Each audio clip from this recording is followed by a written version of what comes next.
Hello, Thought Roomies, and welcome back to the show. I'm your host, Hallie Rose. This week on the show, we have the amazing, beautiful, and talented Alexandra Roxo. She is an author, a spiritual teacher, an artist, among so many other things. Basically, she is just a super badass expression of the divine feminine embodied. She is someone I look up to personally, and she has been featured on so many TV shows, publications for her work in the field of feminine healing and spirituality. Her words and ideas have been featured in the New York Times, Harper's Bazaar, Vogue, The Guardian, even Playboy. And I got to rendezvous with her in Venice, California, in her apartment, which is this beautiful Zen goddess palace. And she fed me cacao and herbal teas, and we sat down in her living room to have this beautiful heart-to-heart that you are about to hear. This was one of the last interviews I conducted before COVID hit. So it's pretty interesting to listen to now, given all that has happened.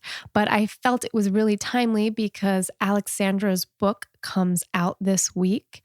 Her book is called Fuck Like a Goddess, Heal Yourself, Reclaim Your Voice, and Stand in Your Power. So I know that after hearing this, you're definitely going to want to check that out. And the idea for this episode came to me because if you have been listening to this podcast from the beginning, you know that I spent 3 months in Costa Rica launching this podcast from Soltara Healing Center, which is an ayahuasca center. And I did a lot of interviews down there with people who were talking about their experiences with plant medicine and their healing journeys. Now, a lot of the people that I interviewed during that time, I was interviewing maybe a day or two after they had had this experience with ayahuasca. And I felt that it was really important to portray or convey the fullness of what the medicine experience can be, which includes having some interviews of people months after their experience, because as we have heard, integration with some of these powerful transformative tools like plant medicine is arguably the most important part.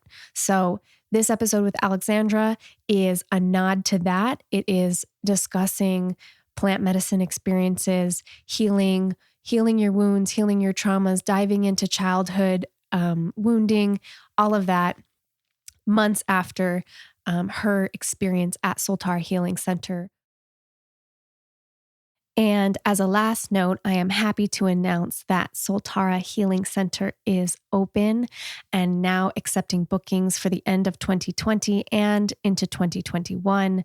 So if you're hearing this and you're feeling like this is something you are being personally called to do, you can visit soltara.co/thoughtroom and use the code THOUGHTROOM, all one word, to unlock $200 off of your ayahuasca retreat at Soltara.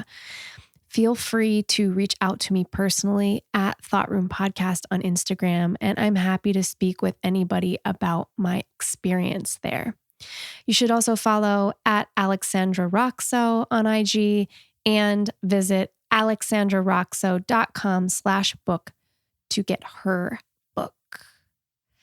Without further ado, my friends, let's enter the thought room with the one and only Alexandra Roxo.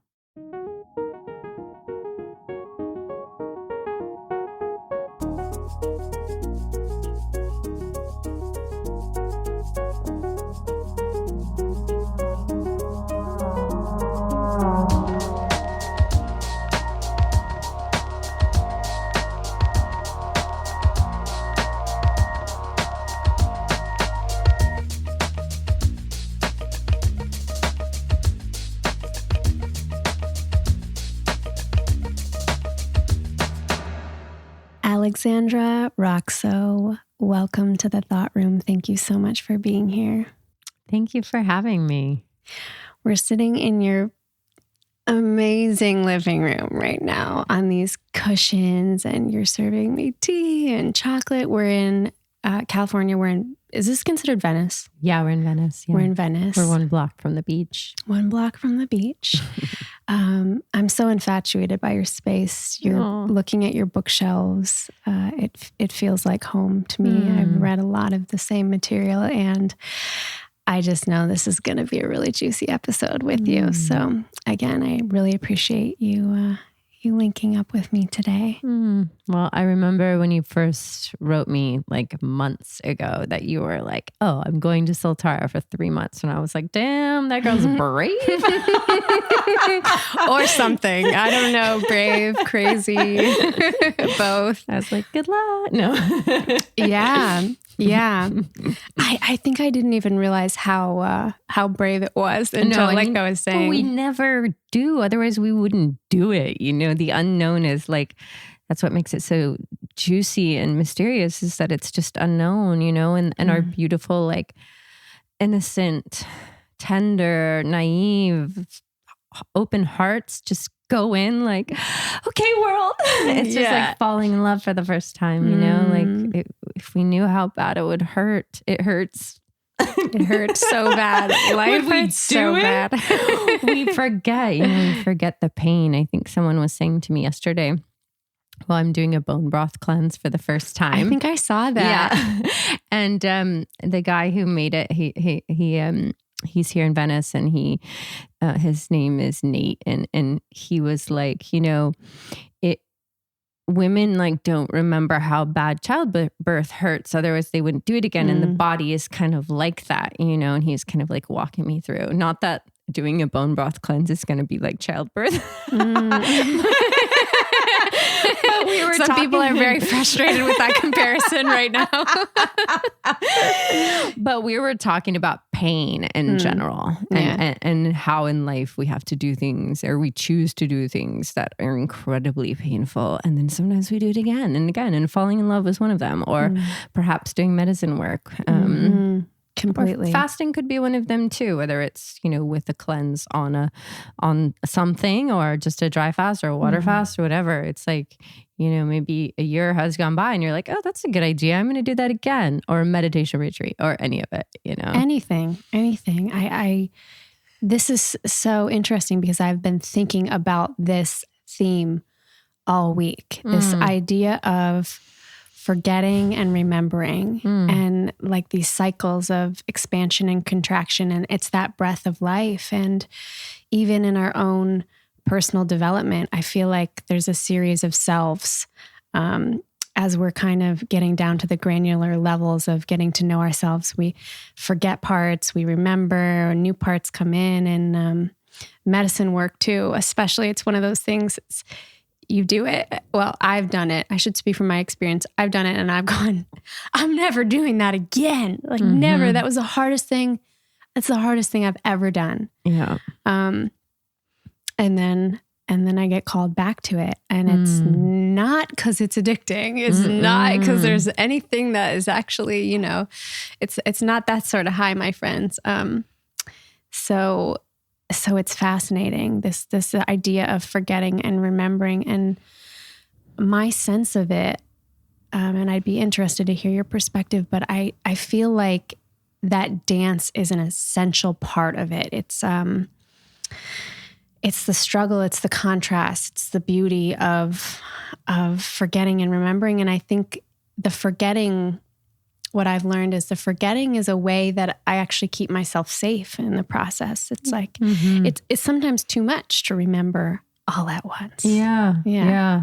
And it's essentially like the hero's journey, or the journey of the tarot, or, the journey of the seasons. It's like when you're at the Fool card, let's say in the tarot, if you're using that, and these are all obviously stories and tools and ways that we as humans understand our experience through myth and archetype, etc. But like the fool is like, oh, I'm fresh. And yeah, I'm going to like dance on the edge of this cliff and like I can do anything. And I'm going to write that book. This is the greatest idea.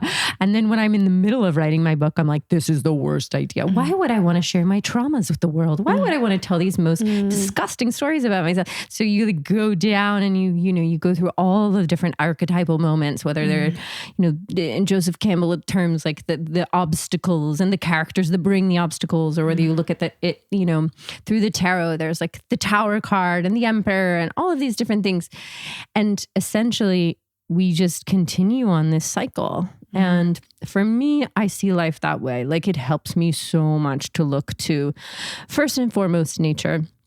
And sort of to remember that even though we didn't get a guidebook on how to be human, that nature is the best guidebook that we have. And nature is whatever Godhead, source, external, higher power incarnated into form everywhere, like, incredible birds and animals and fish that glow in the dark, like 5,000 feet underwater, and like all this magic. It's literal magic that we walk by every day. We're like, how did I just not notice that? Like, that's magic. That flower wasn't there yesterday and now she's there and she's open. Like, whoa. Or like, oh, lightning. There's like this crazy electric like shot in the sky. So for me, looking at nature as a guide cyclically, right? So that I know like, well, no, I'm not at the Fool again. I'm not at the space of a beginner's mind to enter back into that. I still feel the pain of my last ceremony personally. I'm like, I'm nowhere near the space of being called again. And that's fine. I will return to the Fool potentially, and be like, yes, I'm ready. But now, that pain and that shadow is like still lapping at my toes and I'm still integrating it and processing it. So it's not the time at all, Absolutely.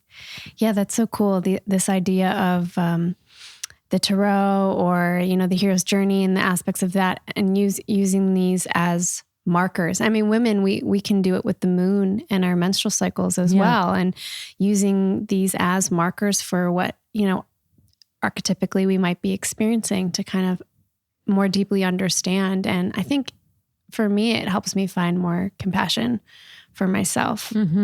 I think there's this illusion that we have to all feel good all the time. Oh yeah. Well, I call that bypassing. I mean, because if you look at the world, it's like, we don't have to feel the suffering of the world, but if we're really present in our bodies, in the here and now, then chances are we are not going to feel good all the time. And is feeling good all the time going to be that which serves our higher evolution and awakening? And if you look to so many of the oldest religious or spiritual structures on this planet, they say no. And maybe someone else would say that's outdated, but I mean, I don't know. I do think that there's something to growing pains, that and again, looking back to nature, that a seed that's bursting through out of its shell, it's like using all its might, it's surrendering its full identity, it's losing touch with who it was, and it's bursting free into this gorgeous flower. And that, so yeah, I don't believe in this sort of ideology of like, we're supposed to feel good all the time. I believe that we're supposed to go through cycles and that the growth process is one that is extraordinarily painful at times.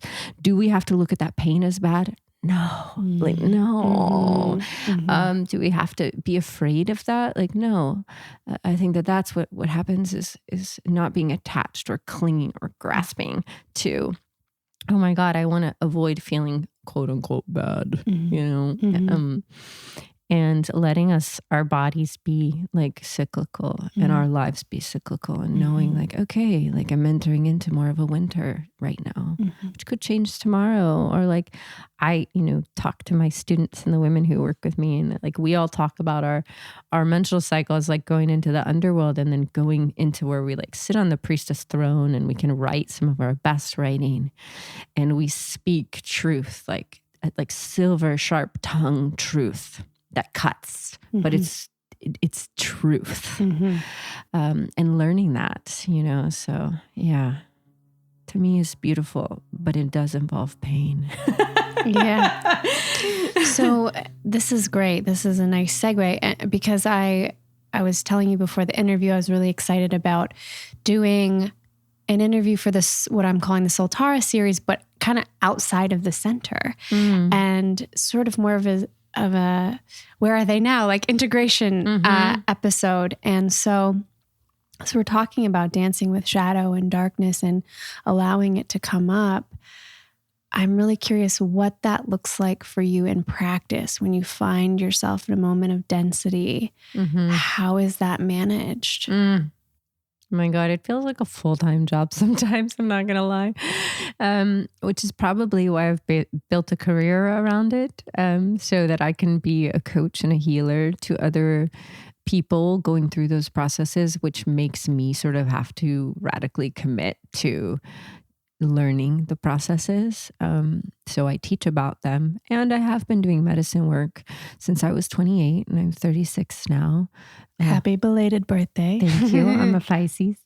My medicine journey started with peyote and then ayahuasca, and then more peyote and more ayahuasca and San Pedro. And oh my gosh, sometimes when I start talking about this, like, depends how deep I get. I might get kind of activated and weird.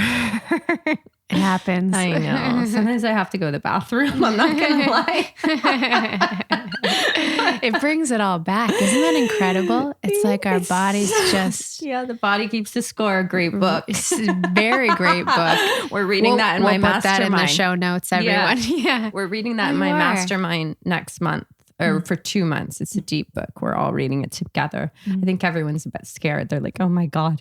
Some of the other books we're reading are about the divine feminine and about sacred sexuality. And I'm like, but no, you guys, we got to go deep. We got to know this shit. Like if we're going to hold space for other people, we got to know this stuff. So anyway, yeah, my body knows. It's like I whisper like ayahuasca and like I start tingling and stuff. Wait, what was the question? I was asking you about, going into the darkness and like how to be with it. Yeah. Okay. I got kind of floaty and lost for a minute. It's all welcome here, right? This is it in action. Also, I was just thinking about the past and thinking, wow, it's been a lot of years of doing this, this work. And I think most recently over the last 5 years, I've developed very, very good habits for myself that involve, the things that most people use in order to stay sane, to regulate the nervous system. And they're the essentials, right? Like even before I take on a client, I'm like, in order to do transformational work with me as a coach, you have to have your foundation in place. You have to have a community around you. You have to have good health and be taking care of yourself, health and your food and exercise, and sleep. You have to be sleeping well. Otherwise, I can't help you, so I don't help people with the basics anymore. Wow, yeah. So you put those stipulations down. Yeah. Has that been generally well received, or is that ever ruffle any feathers? No, I think people just know that I want to do deep work. Like I'm just interested in a level of work that is the part of sort of the alchemical process that involves a little bit of fire and discomfort.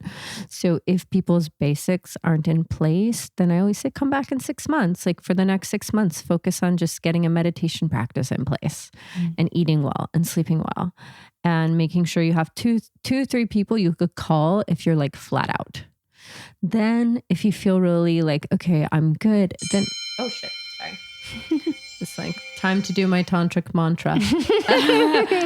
Let's do it. I got initiated into this mantra when I was in Nepal. It's kind of like medicine. Like tantric Buddhist mantras are kind of like medicine. They like bring stuff up. It's a purification mantra, which is very similar to like ayahuasca. It's like purifying you in a way. So the tantric Buddhists, they're not really usually like the high teachers. I don't think they're doing ayahuasca. Yeah. But they're purifying nevertheless. So nice. Yeah, it's kind of a commitment to allow like all of your shit to rise this lifetime in order to be as close as possible towards enlightenment. I think I just said that funny, which is cute. Enlightenment. Adorable. The first time I've said it, you guys. I'm obviously far.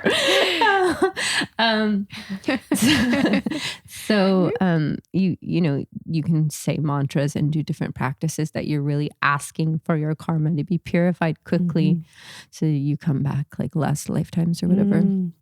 So yeah, and I did that last year too. Last year was a lot of asking for a lot of deep work to run through my system, which for me meant that last year was not about being in a committed love relationship or partnership, as no matter, like I was dating someone and then someone else, and the first person I was with, and I told him I was doing all this deep work that year, like some retreats and medicine, he was actually not very happy about it. And Really? Because I was like, well, I was maybe a little fiery in the sense that I said I might change a lot, which I think it wasn't like a threat or a warning or an ultimatum or like something, but it was just of me knowing the work and going like, hey, there's a chance I might shift and transform. And like, that's what I'm wanting to do.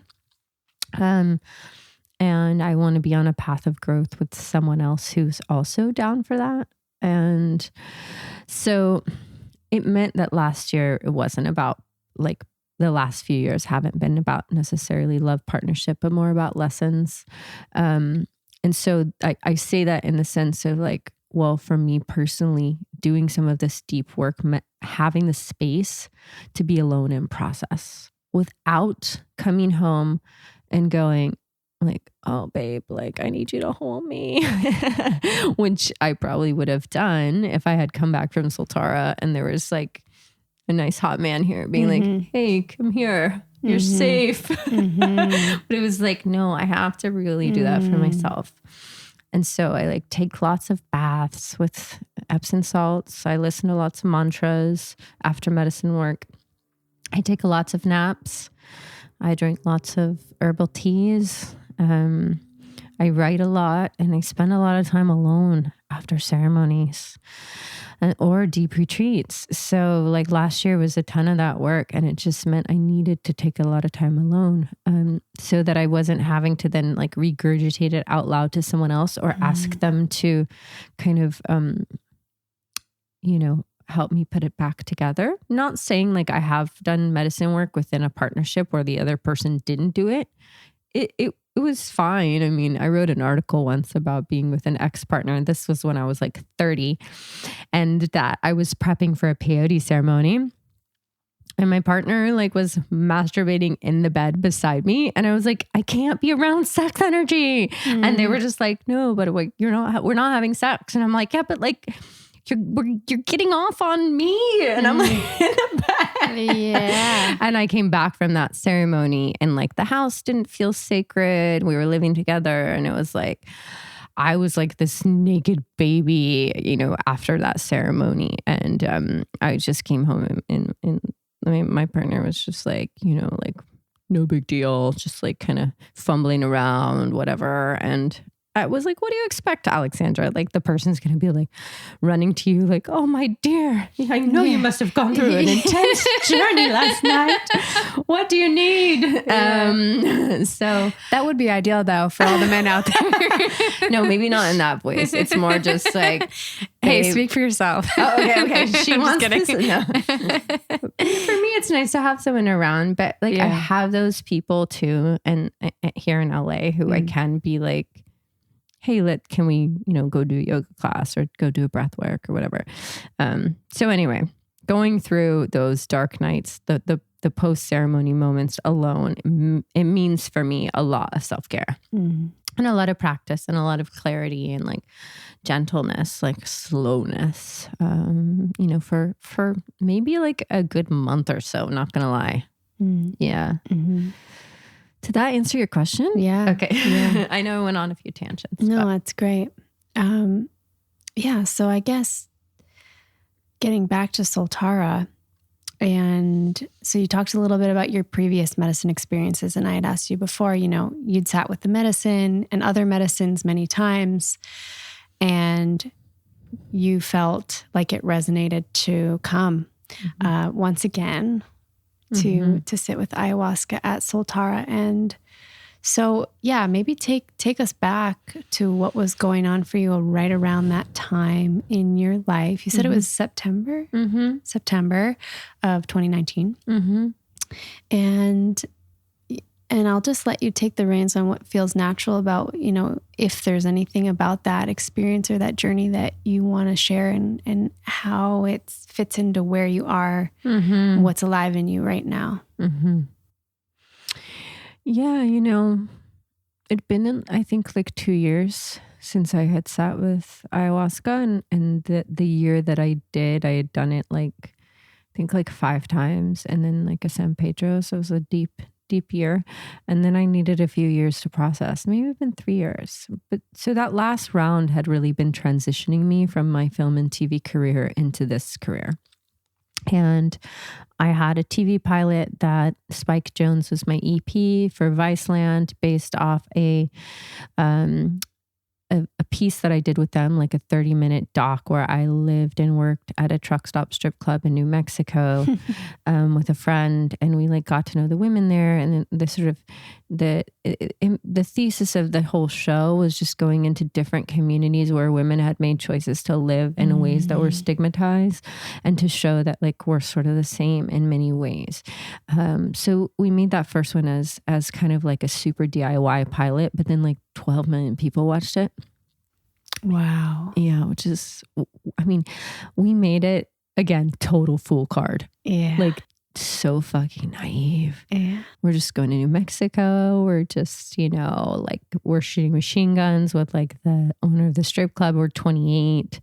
Just a mess, smoking, drinking, all of it.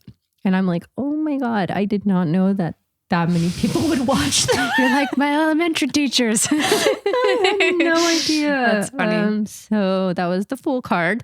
But then that turned into a TV offer with Viceland and Spike Jonze. And it was just super awesome. And we lived on the street with these train hopping homeless by choice girls for the actual TV pilot, which is very difficult. It was harder for me than the strip club. I think being in this place of dancing, even though I didn't dance a lot, but it was this devotional practice in a way. And I had grown up as a ballerina and a cheerleader. And I thought, well, why is this different? The men aren't touching me, and I'm dancing and in a devotion to something, right? Like ballet, you're in devotion to the art of ballet and to whatever story you're telling. And cheerleading, you're literally cheering on the men on the field with your sweetness and your beauty and your short skirt. And you're giving them your beauty and your devotion in order to tell them. It's like a sacred, a masculine, feminine balance in a way. So when I stepped on the stage at that club, I was like, this is a devotional practice. I am sharing my radiance and my luminosity with these men who have been sitting in their trucks for days and days. They were all truck drivers. And I would sit with them and hear their stories, and just war vets and, it was just so wild, and also scary and weird and not trying to glorify it, but there was something to that experience. And then when we went and lived on the street and slept in cardboard boxes, I was like, well, this is less sexy for me. And it was just less kind of spicy in a way. I was just like, oh my God, I'm living in a Carhartt outfit on the street, eating beef jerky and drinking beer for a week. My face was so puffed. It was definitely easier for me to exist in the strip club environment, though also that was not easy. We were living in this abandoned kind of motel, and we got harassed a few times and had to run at one point, and I fell. It was just we were wild. We were the full car. We were just we're invincible. Anyway, that TV pilot didn't go to series. Vice, I think, made a lot of pilots, and, only a handful of the top tier went to series. Hamilton's Pharmacopoeia was one of them, and it's so good. So such a good one. They did a lot of other good stuff. And I was kind of at this crossroads of okay, I thought I was going to have this career in this direction with my agents at CAA and my kind of fancy living that I've been doing. But it's not working out. And I sat in ceremony, and ayahuasca was like, you're going to devote your life to helping heal, and you're going to heal yourself from all your shenanigans. And I'd already been sitting in medicine so for a few years, and I mean, I've been meditating since I was 21 or 19. So it wasn't like I'm one of those people that, this was my first time, Like I went to my first spiritual teacher when I was 12 with my mom, who taught me about karma, my aura, taught me about what were my main blocks this life.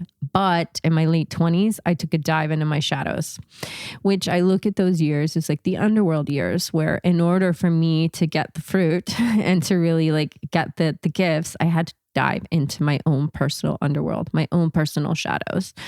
Of course, everyone does this differently. But mythologically, like there's a myth of Persephone and Inanna, these two goddesses that have to kind of descend in order to arrive at their fullness. And Carl Jung talks about this so much in terms of how to kind of go into the balance of the anima and animus, and the feminine and masculine, and that the feminine, like you have to descend into it. So anyway, those years of my life were like a bit gnarly. They were shadowful. Like all my shadows rose. Saturn's return also. And then I sat with Aya for 3 nights, and I got my ass kicked. The first night I fainted in my friend's arms, and then I went deep. But those ceremonies, I'm not going to lie, they weren't nearly as hard as my Soltara ones. And I'm not sure if it's this Shipibo kind of tradition or what. Those were kind of like neo-shamanistic in like a beautiful house in Berkeley. But they set me on this path of like, heal yourself and create a business where you're helping others as well to heal. So I kind of took her advice. I'm like, all right, Mama Aya, all right, Archangel Michael, all right, everybody, I'm going to go do this. And I did it. And it was kind of weird. It was like clients just started showing up, and I got written about in the New York Times as a healer, and I got a book deal. And like, I was like, wow, okay, spirit is guiding me in this right direction. So I felt like over the past 4 years, I got that task at hand. So I was like, okay, so now I'm going to go into ceremony again at Soltara, and like, what am I going for?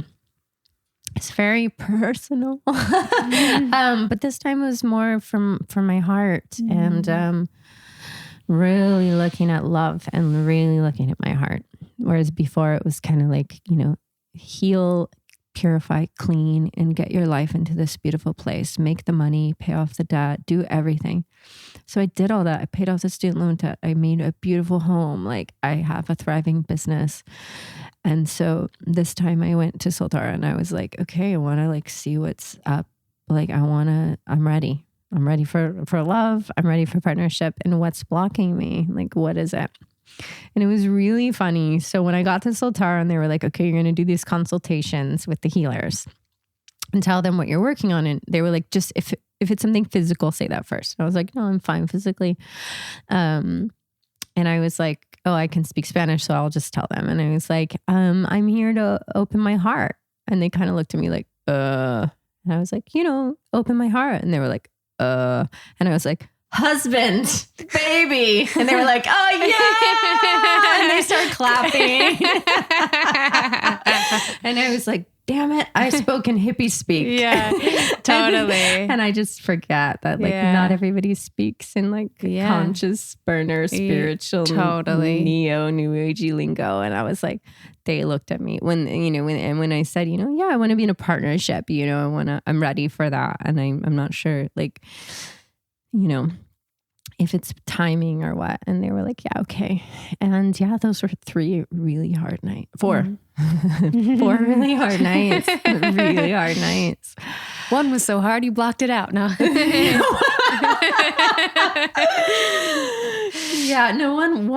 The third night I finished with a victory, and I was like victory dancing, and I was like dancing on my little cushion. I was like victory. And then I was like, okay, can we just stop there? Yeah. Can we like just call it now? Yeah.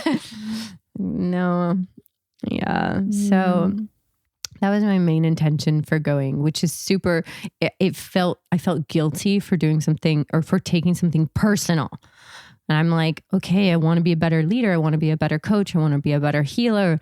I want to be, better service provider, whatever. But when I really felt into it, I was like, Alexandra, you've been leading retreats and seeing clients for thousands of hours in the last few years. What do you want? What haven't you had space for? And it was like, I haven't had space for a real deep partnership because I've been paving this way for myself that I needed to do. And I've been holding space for so many people. I hold space for so many women, the amount of women in the last few years I've held space for. So it was edgy for me to go and just be like, no, I'm going for my heart. And that will impact everyone who I work with, of course. And the ceremonies were really hard and beautiful. Each one had its own very clear medicine. One of them, there was an insane rainstorm and like a lightning bolt right when Olga sat in front of me. Mm-hmm. And she was one of the healers, and she was like kind of thrown out of it. She had to have help, someone come help her because it was such a wild moment in the room. And that was, it was, and the monkeys were going crazy because of the lightning and thunder. And I had a physical ailment come up, which, not to gross people out, but I had like a UTI kind of come through in the middle of ceremony, which I was like in excruciating physical pain. I was just like, this cannot be happening to me. And then I had like this knowing that I was purifying bacteria from people that I had made love to in the past. I'm like getting shivers because I've had like almost a similar situation in ceremony with that sense of purification and also having to apologize to my body, like for every time that I, didn't have the tools to stand up for it in the way I would have preferred in those moments. Yeah. Wow. Okay. So that was awful. And I was literally grabbing my crotch. Yeah. And I was rolling around in pain. Made it through. And afterwards I walked up to Safa and Anna who were there. And I was like, hey guys, so I'm like in the middle of a full-blown infection. And they gave me this like dragon's blood to drink in a tincture, like in a drink. And I feel like my body thought it had been poisoned because I could like barely move. The next day the next day was hell. I went to dinner and Melissa like looked at me. I think my face was like white and I like sat and tried to eat something. I went right back up to bed. So that was a really hard day. I texted two of my best friends and I said, will you please pray for me? Which I know sounds a bit dramatic, but I was like, I need love. I need some support right now. And then it went away. Their magic worked. The dragon's blood worked, and I felt like I had just kind of cleansed. I've never heard of that for a UTI. I know. I think it's like a crazy, Amazonian antibacterial, antiviral, antifungal thing. I looked it up. I was like, wow. Am I going to die? Because I really felt like I could barely move my body. Is this real dragon's blood? What is this stuff? Google machine, tell me. Like, Google, what's happening to me? Like, nothing. So that was intense, definitely. I also did something which I worked on. I don't know if you guys have ever heard of the gene keys, but I took the gene keys into the ceremonies. So that was new. I'd never done that. But a good friend of mine, Paul Kuhn, he is an amazing healer practitioner. And he did a reading with me with my keys, and it just really stuck. Like I got it. I was like, whoa. And because in these gene keys, there's a shadow frequency, a gift frequency, and a city superpower kind of frequency. And so the way that I use them is like, I look through when I'm moving through a more shadow feeling in my life, I look at the keys and I'm like, oh, what gene key am I in right now? Oh, impatience. Okay, cool. Yeah, this falls in this area of my gene key chart. And like, how can I work with that? So I worked with 4 different keys. So every night I worked with a different key. And that was really interesting because I was bringing in this intention, and I was actually bringing in the desire to move from the shadow frequency, or to see the shadow frequency of each one, and to then move through it. The night that I did the key epiphany, I actually was the night that I had the epiphany. I cannot remember what the shadow was of that one. But, you know, part of my going into some of these deep, dark places was because I went into them because I intentionally. So I think if someone goes in and they're just like, oh, I want to explore love, it could be very different than, oh, epiphany, the shadow is deafness, you know, kind of not being able to hear, not being able to take in the goodness of your life or the truth of what's really there. So my epiphany was like, I don't have to carry my parents' sexual trauma or the sexual trauma of the world. And I don't have to carry it.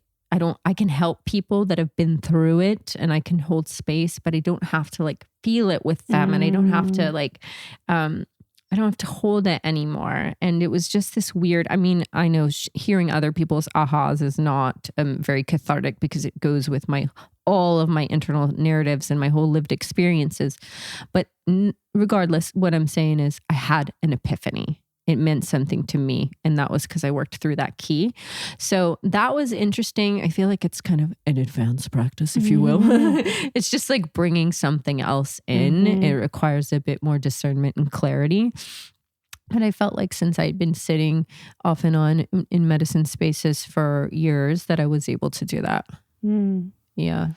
It's so fascinating. I love that you made it about you.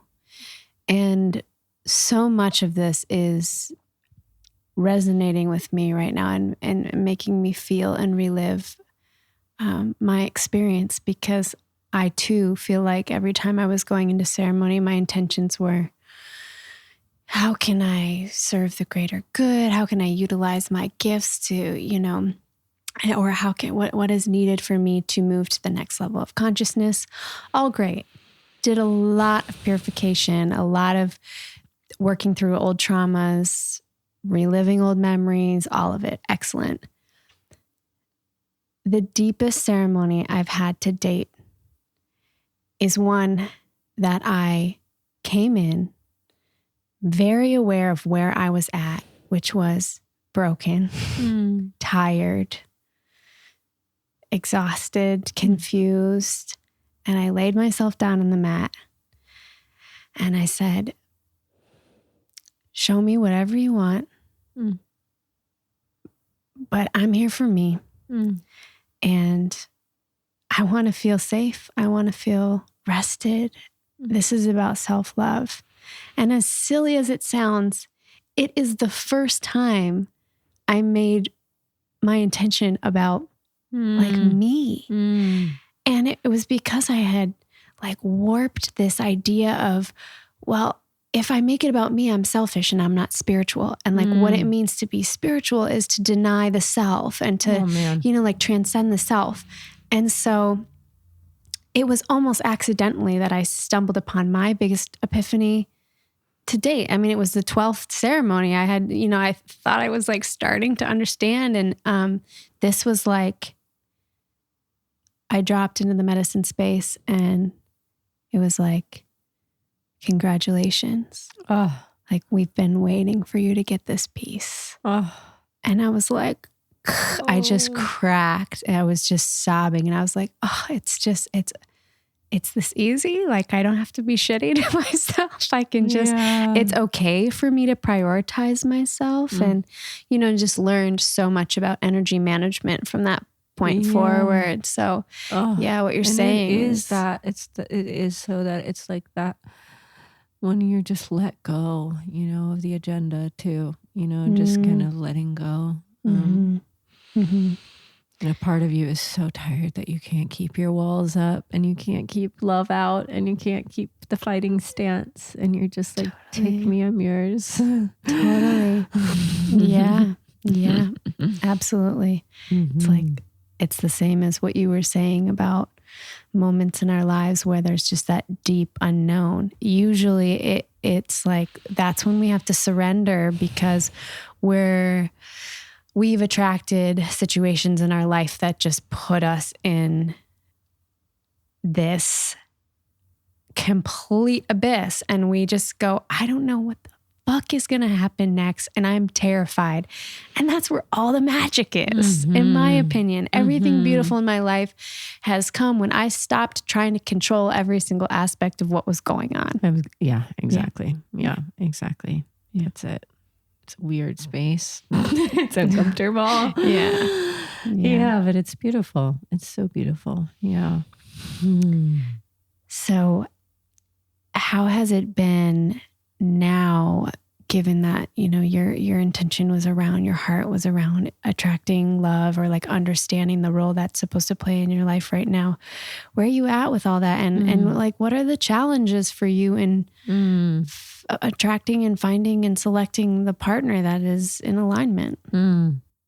It's a good question. I mean, I think that for anyone out there listening that's on the path of deep, deep transformation, medicine or self-development, I think that finding or meeting or bumping stars with someone else whose like path aligns in a resonant way is this art that is unknown, that perhaps was pre-orchestrated karmically, that perhaps like is something that there is a destiny there that we have to take our fingers out of controlling, even though in our world today, like we can do anything we want.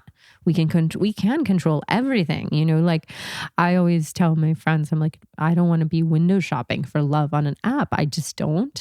But I have, it works. I mean, someone will show up, but that hasn't been the person that's like been the person that's stuck. But, you know, for me, love and relationship has been an area where there's a lot of always transformation. Like work and my manifesting with my work has flowed so easily since I was young. It's like, oh, you know, your web show got written about in the New Yorker and you know, New York Magazine, and like we just made it, me and my friend, and then we have agents, and then the head of Vice is calling us, and like I feel like, you know, I've had a charmed way with my work in the world. And in my relationships, they've been the place where there's been more transformational fires. They've been epic and gorgeous. And for me, it's just been a space where there's been more heat. And in the past 5 years specifically, I was in long-term relationships all through my 20s.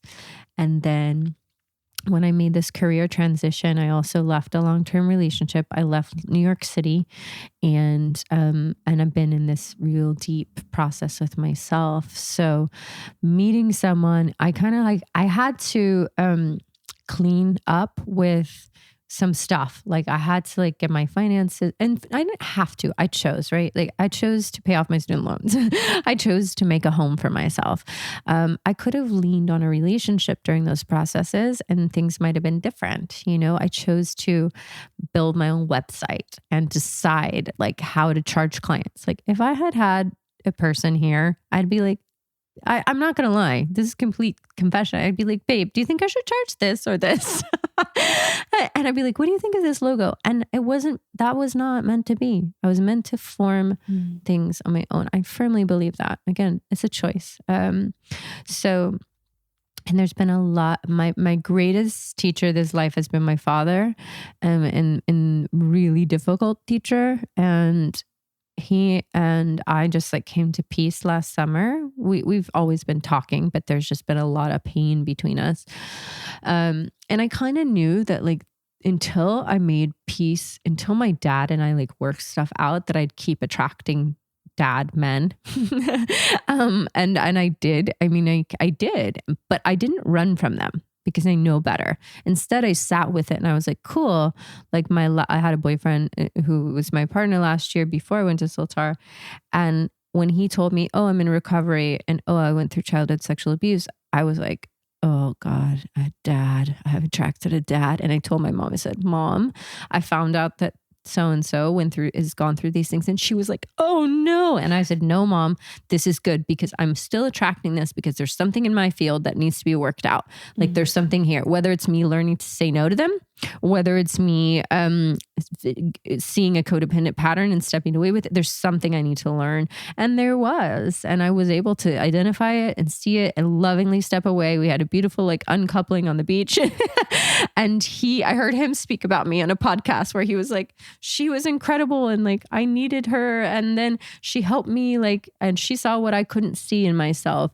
So each relationship has brought about those transformations. Now I feel like I don't quite need to have like that level of like a karmic kind of thing where you bring up all my shadows really fast. I'm ready to have like my friendships are super nourishing and juicy and fun and silly and playful and like all of that. And that's like, I'm like, okay, yeah, that's the vibe that I want to attract in the partnership space. But I had to do all this work with Daddy, and now me and Dad are great. Like, but he was my biggest enemy this whole life, like arch nemesis. Like we would be in the same room, but like we were both withholding love from each other. Like he was mad because my mom took me when I was little, and he was mad because then he didn't get me in my love. And then I was mad because he didn't love me in the way that I wanted to be loved. And there was all this humiliation and rejection and abandonment and, cruelty and name call, like just a lot of stuff. And so last summer, before Soltara actually, but last summer, I went to visit him after a year and a half where I hadn't gone because the last time he'd said some things at a big dinner about my body that just I couldn't repeat or sing things that had been said, humiliating, which is my interpretation of it, because anytime someone talks about me in a certain way, it felt humiliating. But I couldn't go see him for a year and a half after that because it just was so painful. Wow. Yeah. And I kept trying to get like my friends and or lovers, like, can you come with me to see my dad? And like, I definitely had a few people that were like, I'll come. But then it's just like too complicated, right? Like they all knew that you and your dad have like a lot of deep like shit between you. So I was like, fuck, I just got to go by myself. And I was like, what would I recommend to a client? Whatever. Anyway, I went, I sat there the first night in Miami, me and my 78-year-old Brazilian father, who I've puked about in ceremonies and cried for 8 years, you guys. And he looked at me and he goes, wow, the vibrations coming from you are so different than they've ever been. And this is a Republican. Grew up in Brazil, 1941, born in Brazil. Like I've never heard him say the word vibration in my life. And in that moment, my heart just was beamed open. It was like all of the abuse and pain and everything was gone. I just loved him and I knew he's going to die, that I'm going to die, and that he had served as my best teacher, telling me that I was shitty and fat and all the things that, in order for me to learn that I wasn't. And also taking me on gorgeous experiences, horseback riding, boat trips to the Amazon, skiing in Squaw Valley. And sure, there might have been, emotional abuse and humiliation and manipulation, all these things, but that made me who I am. And in that moment, it was like all the past just like dissipated. And I was like, I'm who I am now, and you're who you are now. And we can just love each other. And now we just love each other. And I never thought this would happen this life. I never thought it would, and I went back again in December, and he even said something that was like mean, and I didn't take it as mean. I laughed at him. I said, you're a sadist, right? I was like, I made another joke about this before. I was like, I blame my father. Now I know that my father's why I'm, into kink, let's say sexually. Like, he's started humiliating me from a young age and controlling everything, you know. At least now, after all the years of therapy and medicine stuff, like I can choose and I can laugh, and it's not like an unconscious impulse or something. But now when my dad says really controlling stuff and like, don't do that, like, let me do that, and like, you know, whatever, I'll just be like, do you want me to give you a whip or something? Like, what else can I do, slave master? Yeah. Yeah, he's like, a real sadist, because he's in pain. So he likes to hurt other people, because he was very violently molested as a child in the boarding schools for years, by Catholic priests. And, you know, now I honor, like, he didn't have ayahuasca. He didn't have talk therapy. He moved to the US when he was 18. He made an American dream. He owns many houses now and a boat, and he rode Harleys for years and Porsches. He's been married like 5 times, and he's a handsome devil, and he did his best, you know, and he wasn't able to sort of recover emotionally, you know, from all of that. And bless his heart, like now I am, you know, and yeah, so he's just been my greatest teacher this life. That's amazing. Yeah. Oh, it takes so much patience and presence to get to the point that you've gotten to with him, because our families, man. Oh, yeah. Our families are just. Yeah. I mean, the fact that I sat in his car, like when I was just in Miami, and he was like, remember when Trump got elected and you got so sick and depressed for like a week? He was like, that was hilarious. I love that. And I go, Poppy, you are straight up sadistic with like no shame. I was like, at least you're honest. I mean, at least I think you know that you're just sadistic. And he just laughed. And I was just like, well, if you're fucked up about him, I mean, at least you're being open about it. Yeah. Totally. But I didn't get triggered. So the through line is not to vilify him, because I don't see him as a villain, but it's to say he was my best teacher. He's like my high teacher in that moment was like, here, let me dish you out a piece of shit and see if you're going to react. And I didn't. I laughed, and I actually wasn't. My heart didn't beat. I didn't feel victim. I didn't feel like, I can't believe he's humiliating or being cruel or whatever. I laughed, and it didn't stick. I didn't get triggered. In the past, I would get so triggered by everything he would say. And that was why that moment was important. It was like a check-in from the universe. Are you going to bite the bait? Right. Here he is testing you. He's going to say something that could upset you, and you could be in a dark place for the rest of today. You could cut off the flow of love between the two of you, or you can stay present in an open heart and love and know that this is nothing about you. And I was able to do that. Miracle, literal miracle. It only took me 30 years of practice, you guys. I'm thinking about people listening to this who are nodding their heads going, oh yeah, that's my relationship with my mother, my sister, my father.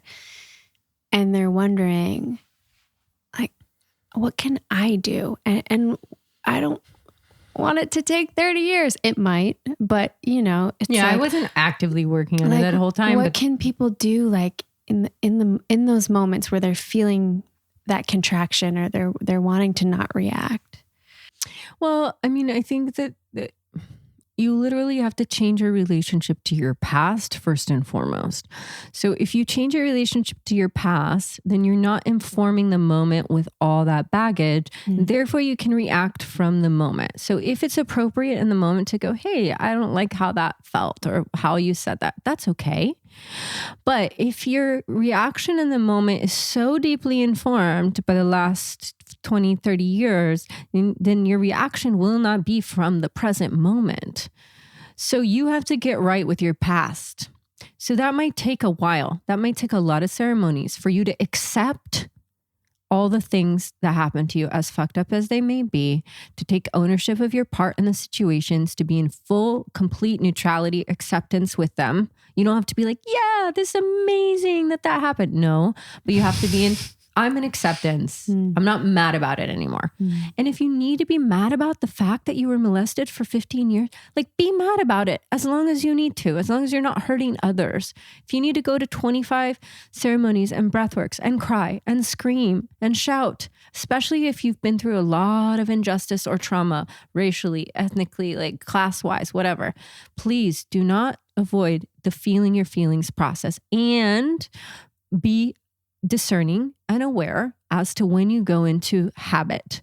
Oh, now I'm in a habit of being mad about this. Now I'm not really in resonance with the present of what I'm actually feeling. I've gotten into a habit of being in rage. So this takes a lot of practice. Meditation and breath work are good so you can have a clear sense of awareness, so that if you're opening these deep places, that you know how to swim to the surface and make the call. That you can go, I can go, Roxo, stop. You're done with this story.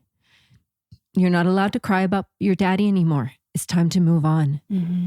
And so, everybody's process is different. So you cry, you move through, you feel the feelings, and then you move into the place of acceptance. As you move into acceptance, your frequency will change. Your vibe, your look, your body language, all levels will change of how you show up to that person. Even in non-physical, like my former best friend and business partner, like 2 months after my dad and I made peace in this way, she showed up out of nowhere, wrote me an email like, I want to see you. I'd love to chat. She had said, I never want to speak to you again. And we had this big friend falling out and business partner. And again, I didn't have to do anything, but something in me changed, I believe, so deeply. I was no longer mad at her at all. There was only pure love in my heart about her. So if you have an ex, somebody that's wronged you, you don't need to talk to them. You do the work inside with you until you accept the experience fully. If you need to look in the mirror and go, fuck, that fucking thing happened to me, and scream about it, as long as you need to scream about it, and then it's up to you to go, hey, we're now accepting that. That was the reality. You played a part in it, and it's time to move on. And then maybe you can have some feelings of love and appreciation for it. This is my method. It's very tantric Buddhist. There are these practices where you like step into the fires for transformation. Everybody has a different way of doing their healing work. This is the way that I teach. It's very much like a transformation, so that, say you have like a, bag of things to look at, or like a vault or skeletons in your closet, that like you don't just, put in positive affirmations on it, but you open them and you sit with them and you stroke the skeleton's head, and then you clean them and send them on their merry way. You don't get stuck there, and then you start to see that the closet is now filled with like, really awesome dresses. Mine is filled with lots of beautiful silk dresses. Red ones. Of all different colors, actually. So yeah, that's what I would say is like, get right with the experience within yourself in order to get right with your past. So, and accept it, and then be able to show up to those people that have hurt you without having that energy of you hurt me. Because I was showing up to my dad like that my whole life, and it just created more suffering for me. If someone would have taught me this when I was younger and gone, hey, you're creating this suffering. How long do you want to be there? I tried when I was 18. I was like, I'm going to forgive my dad. I was like, I'll do a forgiveness meditation by Doreen Virtue.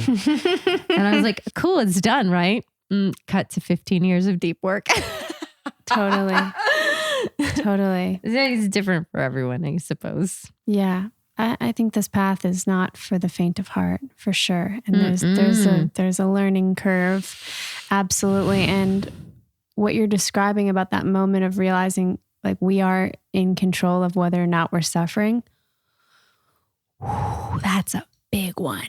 Yeah. And it can't be just understood conceptually, intellectually. If your body is still having a physical reaction, like you're suffering, then you have to deal with that, at a certain point, until that physical reaction kind of moves, in my opinion. I know there's people like Joe Dispenza or whatever who start like the other way. Maybe like, top down. Yeah, I'm like very embodied. So I'm like, okay, like if my, let's say gut is like messed up, I need to be with it. I need to work with it. I need to I wouldn't just then say, I'm going to do a meditation to change my gut. So I don't know, but that's just my feminine embodied way of healing. Mm-hmm. Yeah. Everybody's different cups of tea for different moments. And, you know.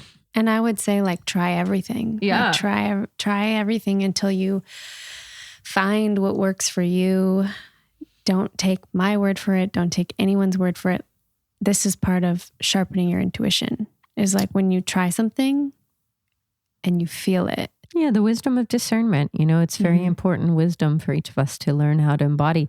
Also with trying different things though, like the gifts of certain practices or lineages do not just show up on their first try. No. So, you know, you might have to knock at that door for 5 years before it opens. So it's like, you know, you can discern until you go to a place where you're like, you know what, this is one I want to go into deeper, but the fruits of the labor may not, you know, it's like the seeds that have been planted. They're not going to like first day you sit and meditate that you have an aha, of course. No. And I do think that people now are used to like a fast paced spirituality and like take the drug and feel the things. And I do believe that patience is discipline too, showing up, commitment. And the magic comes with patience because then you're like, well, I've planted the seed. I have no idea what day it will spring forth. Mm.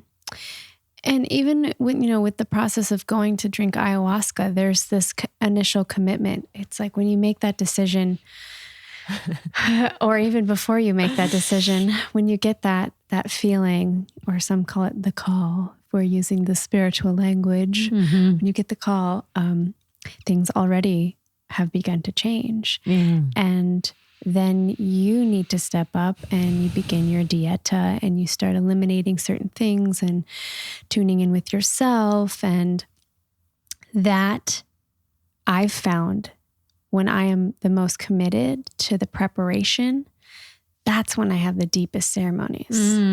You know, it's like, I think I've used this metaphor before, but it's just like, well, it's like getting married and then being like, okay, we're married now. Like, we don't have to do the work. Like, no, it's about the commitment of it. That's what makes a marriage.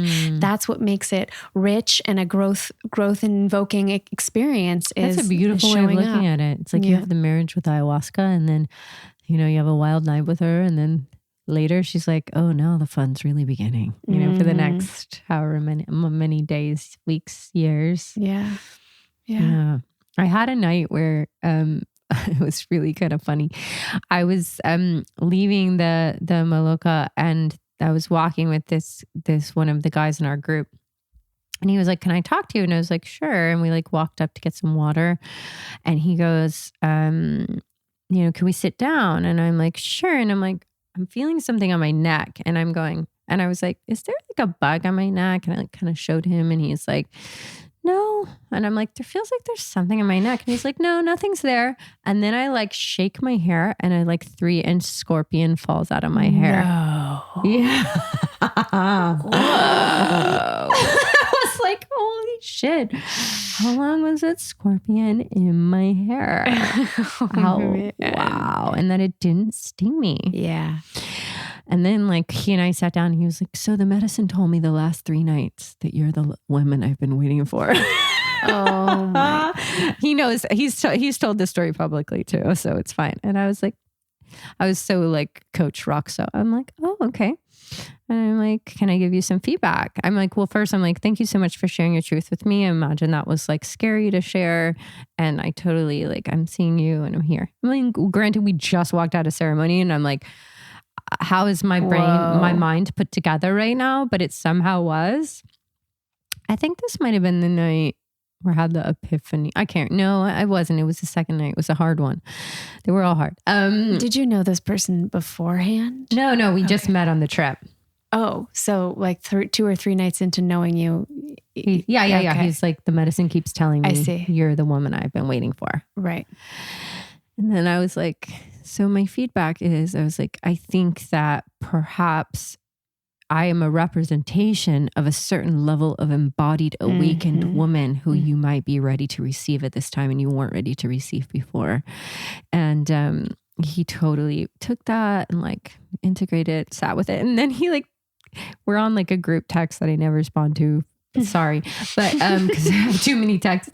But he wrote to me personally. Was like, I met the love of my life after Soltara. You were right.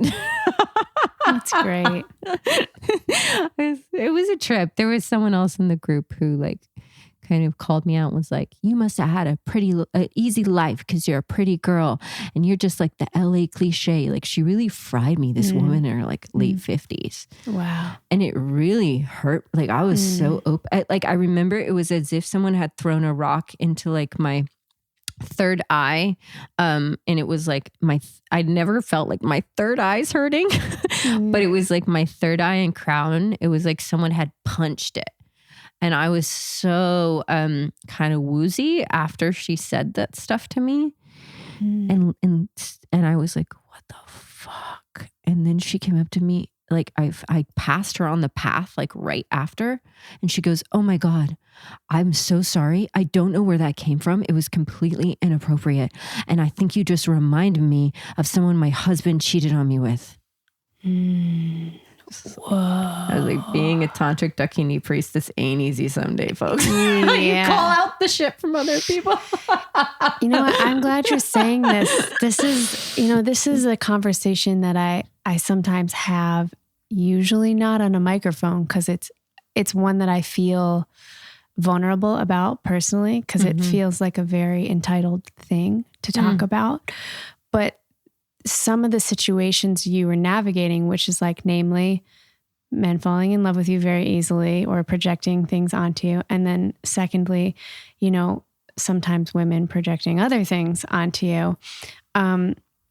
Yet you navigated that with such grace and held space for those people to like, I personally have had a lot of those experiences, and it's hard to not shut down sometimes. Do you know what I mean? And when I was younger, I did shut down. I mean, and I got triggered, and I mean, went into dark places, and it did take me quite a bit of time when that woman said that stuff. I like had to sit and chant and throw a bunch of Florida water on my head and do some breath and just go, this is not yours. This is not yours. And then I sat and I was like, no, what if it is? What if she's right? Okay, sit with that. And I'm like, yep, I'm pretty, I'm entitled. I don't consider others or whatever she said. I was like, I'm a cliche LA girl. Okay. I said, just breathe that. Breathe it in, sit with it. And it actually served me. I said, so yeah, what if that's me? What if that's me? And then she was like, oh, I was just being mean, essentially. But I look at everything as like medicine. And some of my friends think I'm crazy because they're like, girl, I don't know how you do that. But in that regards, both of those things were actually really healing to me, and I know that entering into the container of a retreat, everything becomes sort of medicinal. Like when I got to the hotel, like when we were getting on the bus, I was like, please don't let there be like a sexy man that I'm gonna flirt with. Please, please, please. I look around, I'm like, oh, thank God I hit the jackpot. I'm like, there's no one here. I won't be distracted. And then someone walked around the corner who was like helping on the retreat. I was like, damn it. But it was actually good because it didn't distract me. It was the first time I think I've been on a retreat where there's like a kind of crush person. And I didn't, like I would maybe notice him and just kind of think, oh, but I wouldn't fixate. And I was like, yes, I'm growing up. So all of those dynamics, within the kind of context are so beautiful. But I actually was really happy that those ceremonies, there was no one in my heart in terms of a partner who was like in my system, in my field. So I got to experience for the first time in years, like it just clarity. Yeah. Beautiful. So beautiful. I want to ask you about your book, as we kind of like reach the end here. I know you're writing a book. You've written other books, right? No, it's my first one. This is your first book? I just needed to take a bite of our chocolate. Amazonian. I know, I've been wild cacao chocolate. Wild cacao. Line caught. No, just kidding. Yeah. So what's the title of your book? When can we expect it out, and what's going on inside of it? So the book is called Fuck Like a Goddess, Heal Yourself, Reclaim Your Voice, and Stand in Your Power. And it's coming out with Sounds True on May 19th. And It's really a book that includes my healing journey through some of what I believe to be the key core feminine wounds. So the wounds that I majorly go into in the book are around the body. So body shame, disordered eating, controlled eating, fear of the body and the appearance not being good enough, and therefore distracting us from actually creating something in the world because we're fixated for so many years on, am I thin enough? Am I pretty enough? And how those kind of narratives just like detract from our battery power. So that one, and then shame around our sexuality and sexual traumas, and how owning our desires and actually celebrating our sexuality is a key to our greatness. And how that's such a collective wound that we're still kind of just coming. We're barely coming to the crest of, where we're, as women, we're allowed to have sexual desires, and we're allowed to live kind of shame-free in a sense. And also talking about finding ways to heal through our sexual traumas, because most women have been through some sort of sexual trauma, be it like a big T or a little t.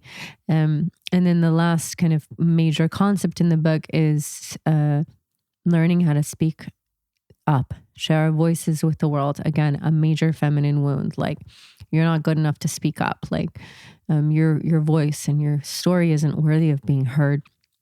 Being seen is bad. Don't take up space. You're not good enough, etc. So, as this life, I incarnated into a white female body, is what I choose to identify with. Those wounds, actually working through sexual trauma, sexual desires that I felt ashamed of, control around my eating and my body, and fear of being seen and speaking up. Those have been a life's work thus far, and I've come to the other side of all of them. I no longer feel any guilt or shame around food or my body. I don't feel afraid of being seen or speaking up. And sometimes I still have little sexual shames that come up, and I'm like, oh, girl, you freaky. Or I'm just like, wow, there aren't many people I can share that with. But then I do find that when I do sit down with other women and I actually have those conversations, that it demystifies them, and it reminds me that there's nothing to be ashamed of. But I think that's a collective one that's like still often in process, because they're conversations that we don't have. I think they're the ones that are like the most taboo. Like, if I were to ask you right now, like, what is your darkest sexual fantasy? Like the most fucked up, delicious thing you desire, but I feel like deeply ashamed of, you probably wouldn't want to say on a podcast, right? Maybe. Oh, tell us. Yeah. But I think that,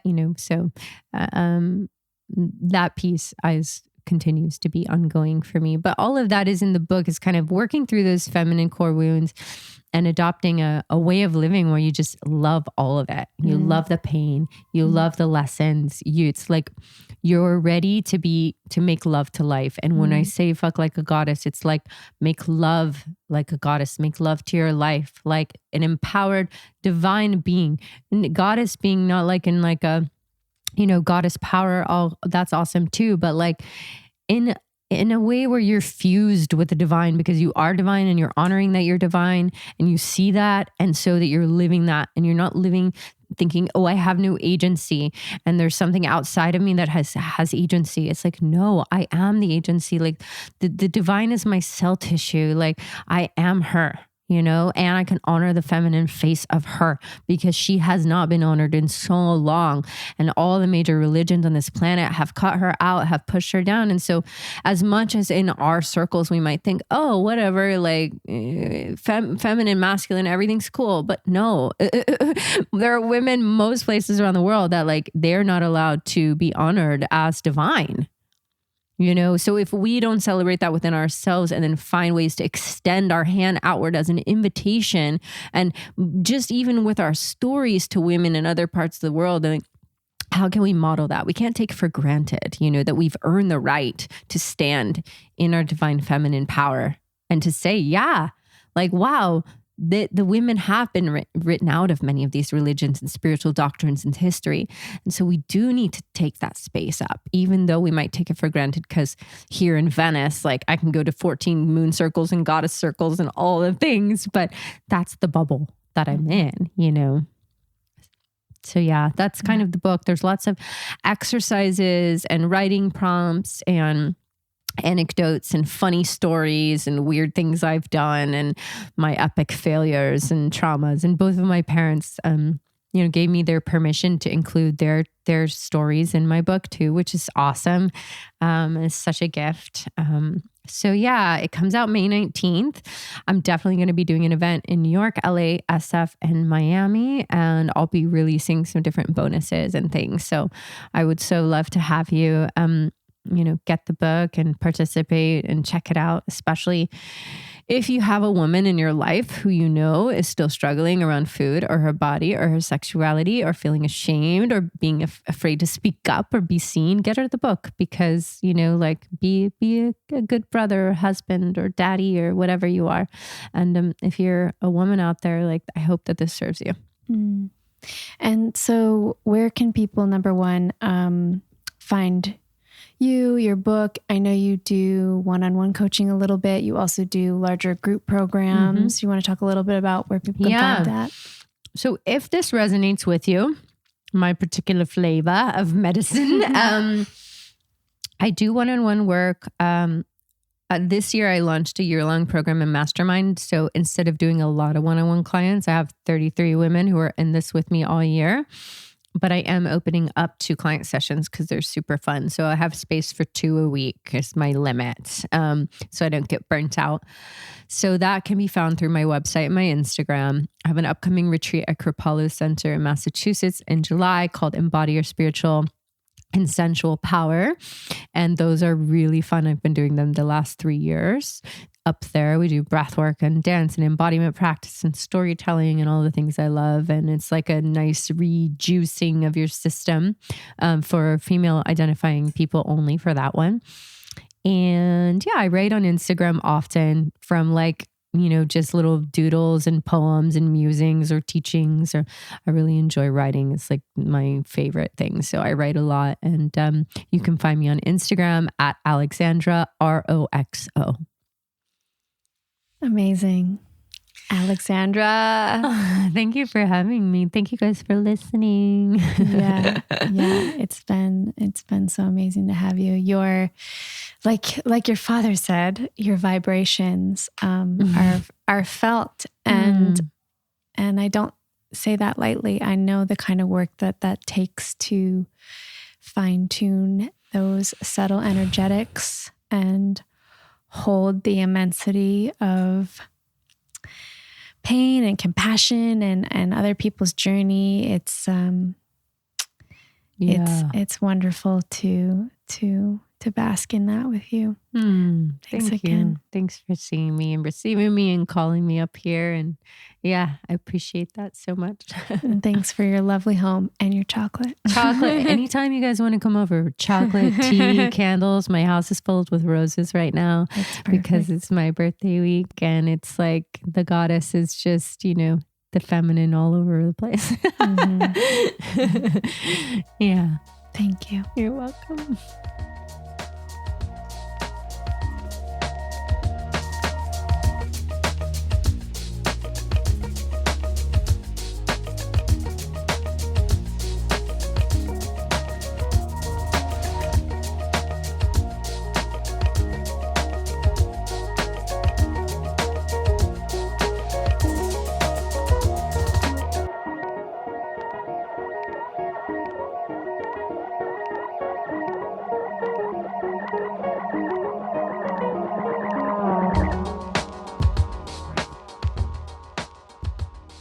Hey, everybody. Thank you so much for listening this week. I am so glad to have you here.